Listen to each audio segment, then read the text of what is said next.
Welcome, Angie Cox. Great to have you today for our second podcast on information literacy. Angie is an associate professor at UNI's Rod Library and the liaison librarian to a variety of departments in health sciences, including, boy, what does that include? Communication sciences and disorders, which was your home department when you earned a degree here. That's true. But also kinesiology and athletic training, nursing and public health, family aging, consumer sciences. It's different. Family aging and counseling department. Yes. And she teaches a course through the library, and that course is called Who's Controlling Your Information, Access, Authority, and Technology. So faculty and enabler of other faculty, we're really glad to have you here today. Angie holds a Master of Library and Information Science degree from UW-Madison, Milwaukee, as well as degrees from UNI here, both bachelor's and master's in the communication sciences and disorders. So we've invited you here because your teaching centers on this topic of information technology, critical information technology, and literacy. Evidence-based practice, you have research exploring pedagogy, and as well as we wanted to point out, you've been awarded the Beverly Funk Barnes Teaching Excellence Award for your work as a teacher at UNI. So welcome to the podcast. Hey, I've already tripped over some of these terms, so I'd like you to help us unpack them a little. We have digital literacy, data literacy, media literacy, information literacy. What is your sector in all of this, and what do all of these terms have to do with the work you do with faculty? Yeah, so my work primarily centers on information literacy. That's kind of when people ask me what information literacy is, what I say it is in a very simplest form is it's finding, evaluating, using, and creating information, right? It quickly becomes more complicated than that, right? We start getting into authority, and that it's context matters, right? And that you can become a creator and become part of a conversation, a scholarly conversation and things like that. But at its simplest form, and what kind of resonates with people the most is that find, evaluate, use, and create, that we can be creators of information as well. Is kind of, and that's the hub of what librarians do. Now, some of those other literacies that you mentioned kind of come in and out and kind of blend a little bit with information literacy, but information literacy kind of stands on its own. Then we have another one that's AI literacy that is blowing up, right? And really a lot of the skills that come with AI literacy actually also parallel itself with information literacy as well. And so what you're finding, or what you will find, is that librarians are also at the center of that kind of teaching as well. So if you are wanting to work with skills or wanting students to learn skills in those areas, that librarians are your people to kind of to do that. Not that we have to be the sole teachers of that, but that we might know a thing or two about that. It sounds like students really recognize the importance of that in a new way now with AI on the horizon. Your enrollment, as I understand it, for this class, information literacy class, is like breaking records, over enrolling in classes. Yep. So adding AI into the mix maybe heightens awareness, but the issues are still the same, right? True. Yeah. Yes. The core issues that always seem kind of at the heart of information literacy. I mean, there's several, and these are core issues and core values of librarians, and have been for decades and centuries. But, that we look at privacy, and that we look at access, and that we look at security of information. Those are in ethics, right? I mean, every discipline has ethics, to an element of ethics to it, but we also have ethics, and the ethical use of information. We just have a different look of perspective on it, I guess is what I would say.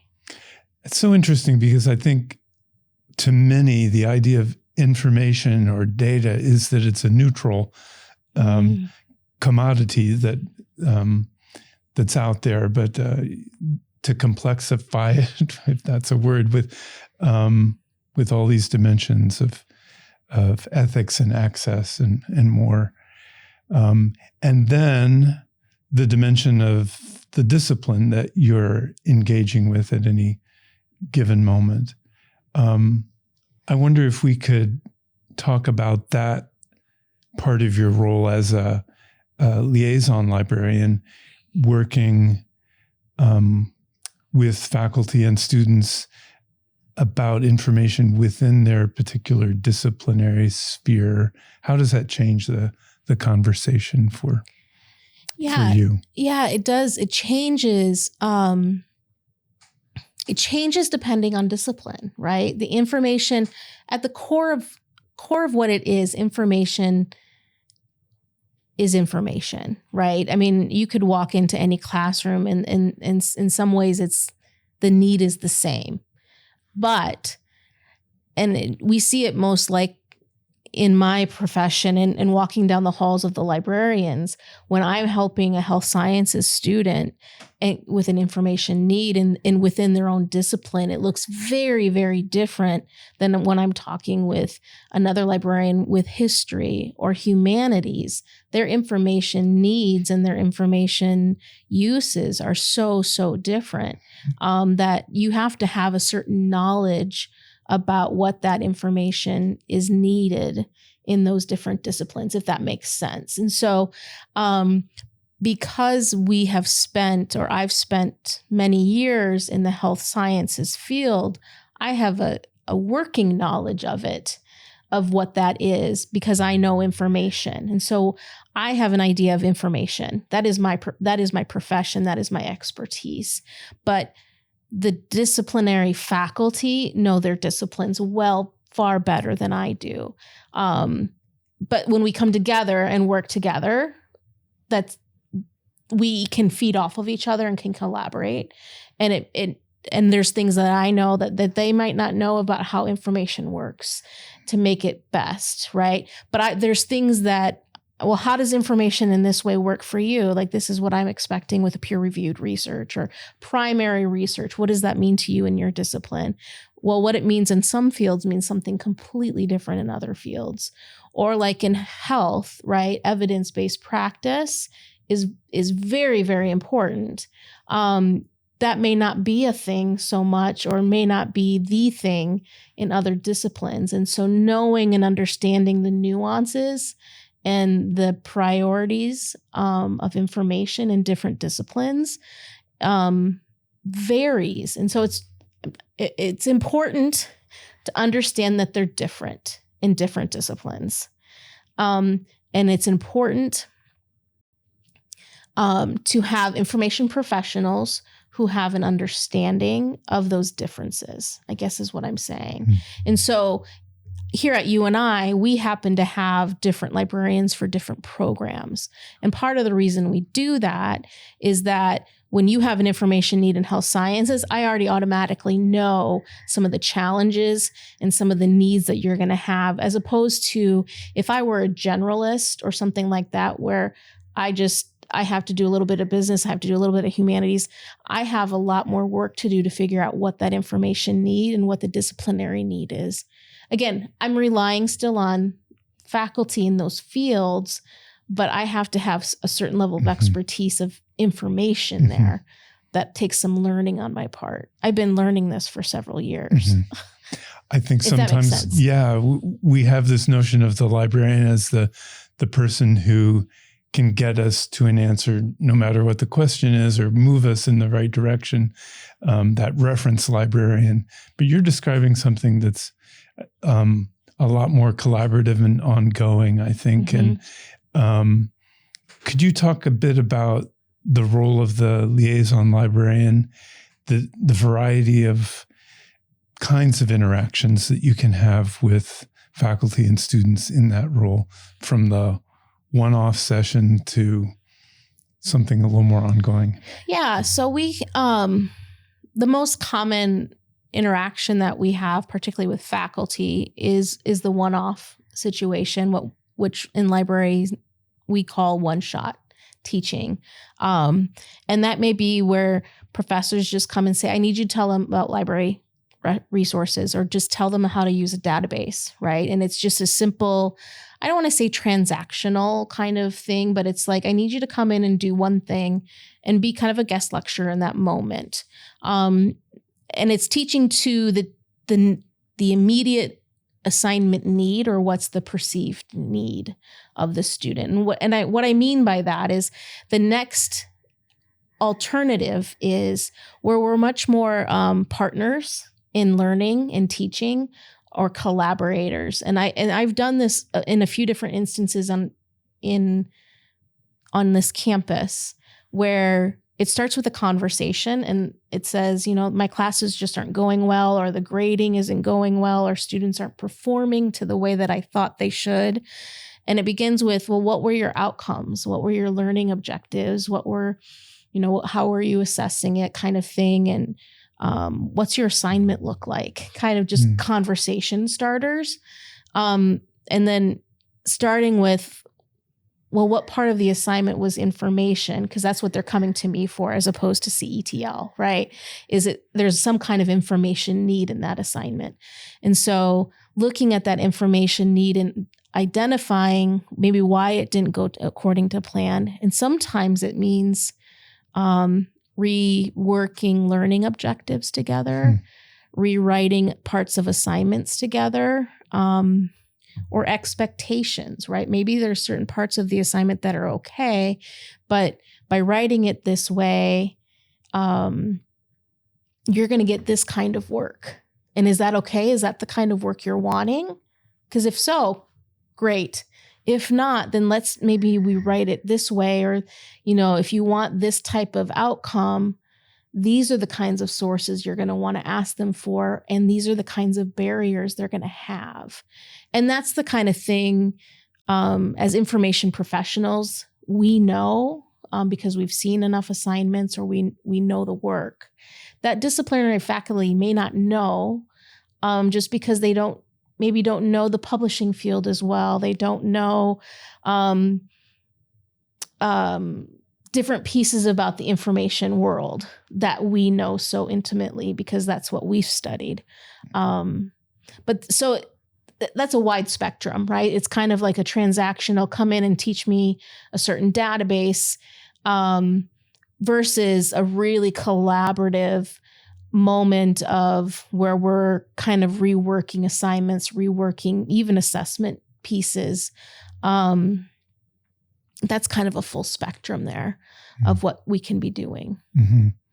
Yeah, those relationships sound a lot to me like what we're hoping in the CETL happen between faculty. But I think sometimes it's easier to get a conversation started with a librarian than even our colleagues down the hall, because the librarian has that distinct perspective on information. But there's a lot more than that. I like to say that what's hidden when we see most librarians are their capes, because to me they're superheroes, but they're also great dialogue partners for a specific need, like an assignment or a research need, but also for that ongoing relationship. Let me bounce this off you. Once that relationship has started, I hope in many cases it persists with faculty to different courses or different semesters, different assignments. It often does. Yeah. It often does. And it's very, it builds over time, right? And it may be a moment of, I don't have time for that today, right? From the disciplinary faculty, I don't have time in my schedule for that this semester. That's okay. I mean, you and I talked at colloquium, and I said, that's not what we're here for as librarians. If you don't have time, that's okay. When you have the time, come find us. We're willing to have that conversation, because at the end of the day, it's about making students learn better, right? And it's also about helping faculty in the classroom so that they're making it easier for them, right? That their grading is easier, that their teaching is more effective, and that that things are simpler and easier for them as well. Yeah. And as you described, that the assignment hits the nail on the head, and sometimes that can be a matter of rethinking how to ask the question. Right. And it doesn't necessarily mean that the assignment's bad or wrong. It just might need a tweak, right? And it's, and maybe not either too, right? But it's, if you're writing it this way, this is maybe why you're getting the assignments the way you are getting them, right? If you're asking for the information need in this way, you would maybe be getting them this is kind of the outcome you might get. But being able to have somebody kind of come in and say those things. And again, it doesn't matter to me. I mean, it matters to me because I want students to learn and I want people to be successful. But at the end of the day, it's your classroom. And so what outcome do you want? What are you hoping to achieve with students? What are you hoping that they're learning? And how do we get them there? Well, here's something that might lead to the need to tweak an assignment: AI. So how has that impacted some of the conversations or the work you're doing, or of course the course that you're presenting? It's interesting, right? And in some ways it's kind of it's making our work delicate, in the sense that there's a full spectrum of reaction, not only on the hand of librarians of how we should be using it, because if our pillars of our profession are on access, ethics, privacy, and security, and some of those big core values, some of us are looking at this problematically, right? And so we have our own feelings and concerns about AI use. Not necessarily across the board that we shouldn't do it, but we just have some reasons for pause, right? But on the flip side of that, you have professors in the classroom who have a spectrum of reactions to it. And every single person is different. And so within a single department that I work with, one professor is saying absolutely not, while one is saying, let's do it, And so it really starts with those relationships that we've built as librarians and working through that and where we are and coming back to the goals. What are your goals for the students? What are we trying to achieve, not only in this classroom, but what are we trying to achieve for them post-graduation? Right? Like where are we wanting them to go with this? And those goals can be different, and that's okay. But how do we achieve that, and how to prepare students for both of those situations? And how do we still hold our core values at the same time? And those are at tension, right? But I think also, from what I found, so what's happening is our instruction is turning not wholly into this, but we're becoming and teaching more about AI. Librarians are sometimes coming in and teaching more about AI literacy, a little bit. Not across the board, but in some ways we are, about what can it do, what can't it do, and things like that. So it is kind of starting to bleed into what we're teaching the students, but it comes at a cost, right? Because it takes time to talk about that. Sometimes it takes longer to talk about that than it does how to use a database. And if you want me to do both, then I need more time in your classroom. Or, so again, that starts with a conversation with faculty of what's our goals, what time do you have, how do you want this to work? I'm happy to do any or all of it, but how are we going to make this work? But it most definitely is coming into the classroom.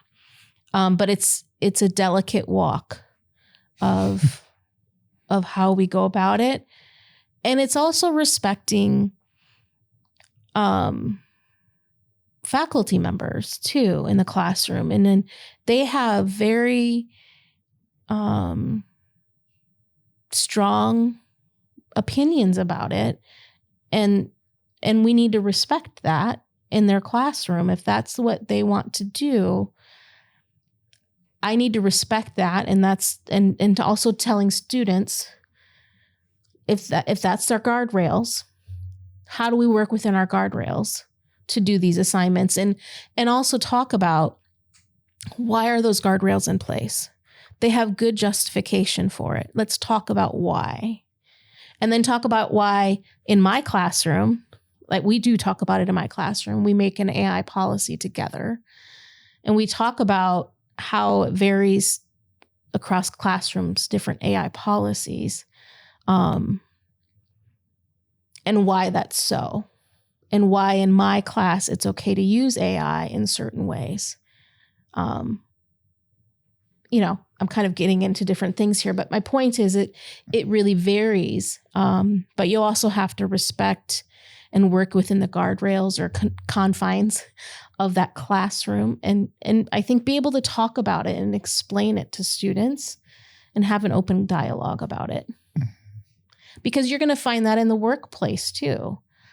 Regardless of where they go, they're going to have guardrails there too. There are certain limits to what people can't do with AI in the workplace at some point. Yeah. There's going to be a certain no. There might be that no might be further along for some disciplines, but anyway. Yeah, it is complicated, and students will have their own feelings Absolutely. and opinions about it. So in your office, these things are Absolutely coming together. So you mentioned these dimensions of information to find, evaluate, use, and create. Have we covered the bases of, are there aspects of that we haven't unpacked enough? Finding information, evaluating it. I guess that is in many cases a disciplinary conversation, but also maybe you have some broad principles to offer, to use, maybe the helping students in their research, or faculty for that matter, in identifying research outlets, topics, and then creating their own work from that. You're meeting with individual students and faculty doing some of that work. Is that right? Yep. So what's that like now? I can imagine that's where you're wearing many hats, is knowing those ropes or suggestions to make in a variety of different fields. Right. And that it kind of comes back to the disciplines there too. It's like, well, tell me what I need to know about your discipline. I mean, that's always in all of these conversations, whether it's one-on-one, meaning whether it's student coming to me, whether it's faculty working with me one-on-one, I'll always say to the student, here's what I know information-wise. It's always good to go talk to the professor from that perspective as well. That's just a rule of thumb in librarian world anyway. We will always refer back to the faculty member. But in terms of use, how it looks across the discipline is that, ask me the question again. I got on my own thought. Well, here's maybe a wrap-up thought that gets at this, which is, I'll give you some time to think about it. What do you wish you could say to faculty and students about this broad, in some ways kind of amorphous topic of information? That's such a broad topic. What's something you'd like students and or faculty to understand about that topic? Or is there a misunderstanding about it that you think is commonplace and you find yourself repeating in a variety of contexts about the challenges of information? Well, just in that case, that there's such complexity with it and that it's becoming more complex. And that librarians and libraries are partners in that, and that we're not always the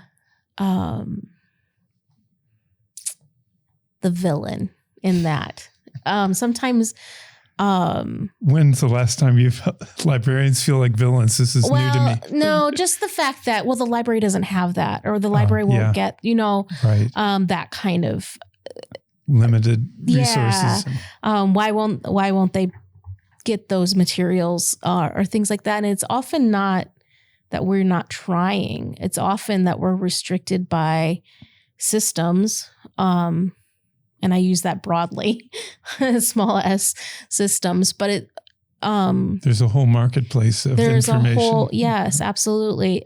Or publishers, right? They all have different rules that we have to follow of whether or not we're allowed to have access to things and things like that. But that we're truly that we are partners in this, and that we will go to lengths to work with people. We care deeply about access to information, and we will find ways for them, whether it's that piece of material or not, to help people, but also do it ethically, right? Coming back to those pieces of finding pieces of information and using them ethically and properly. And that moves beyond just citing sources, although that is important to do too. But I mean, there is ethical use of information that's beyond citing sources. But I will still vouch for any professor in class that says you should cite. Yes, there's lots of reasons we should cite our sources. But yeah, I'm not sure that answers your question, but we really want to be seen as partners in this process of teaching and learning. And we see a place at the table. Great. Well, the CETL is privileged to have a little home within the library, and it's a real pleasure to have you with us today to talk about one corner of that work that you're doing with students and faculty. Thank you, Angie. Yep. Thank you.